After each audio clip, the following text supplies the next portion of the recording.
La parole est à Madame Nadège Abou-Mongoli pour le groupe La France Insoumise.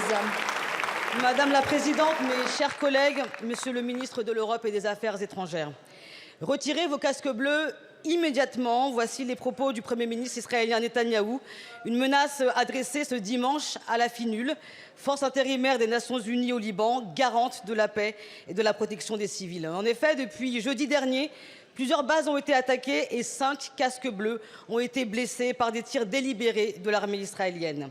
L'ONU a refusé le chantage de Netanyahou. Les casques bleus ne bougeront pas. Nous saluons cette décision et rendons hommage aux forces onusiennes, dont 700 soldats français, en première ligne pour assurer le maintien de la paix.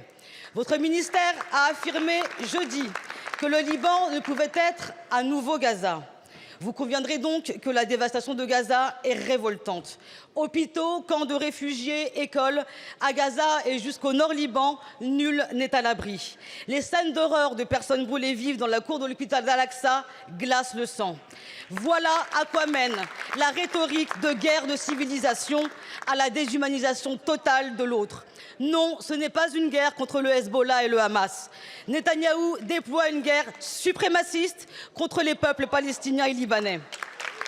De quelles atrocités supplémentaires devons-nous être les témoins pour espérer un réveil des consciences et un sursaut moral des puissances occidentales alliées à Israël?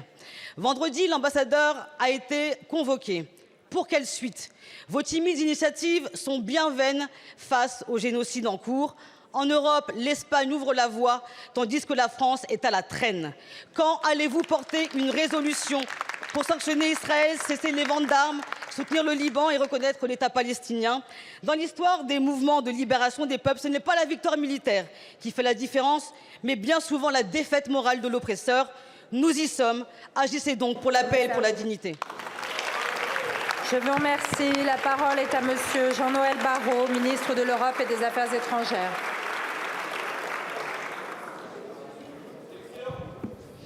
Merci Madame la Présidente, Mesdames et Messieurs les députés. Madame la députée, vos questions sur Gaza sont légitimes. Et je vous propose, si vous en êtes d'accord, que chaque fois que cette question est abordée, nous puissions avoir une pensée pour nos 2 compatriotes toujours retenus dans l'enfer noir de la captivité. Ofer, 52 ans, père de famille. Odad, 50 ans, père de famille.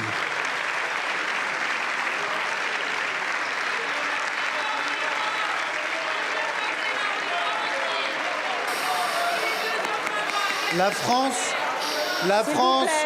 France, Mesdames et Messieurs les députés, ne détourne le regard d'aucune victime civile et d'aucune des victimes parmi nos compatriotes. Et il est vrai qu'au Liban, 2 de nos compatriotes comptent parmi les milliers de victimes civiles des opérations militaires israéliennes. Je vous remercie d'avoir cité le courage des 700 Français engagés dans le contingent des casques bleus de la FINUL. Soyez assurés qu'avec le ministre des Armées, nous suivons la situation d'heure en heure pour veiller à ce que leur sécurité soit préservée. Notre position, c'est évidemment que la force doit rester en place pour pouvoir jouer tout son rôle au moment où le cessez-le-feu interviendra, et il sera nécessaire de préserver la stabilité du Sud-Liban dans l'intérêt de l'unité et de la souveraineté du Liban et de la sécurité d'Israël.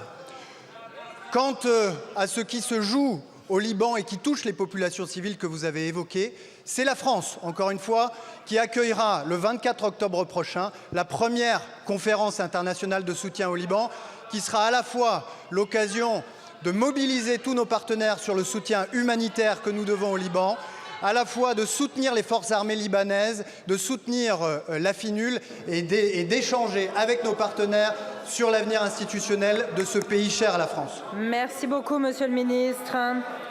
La parole est à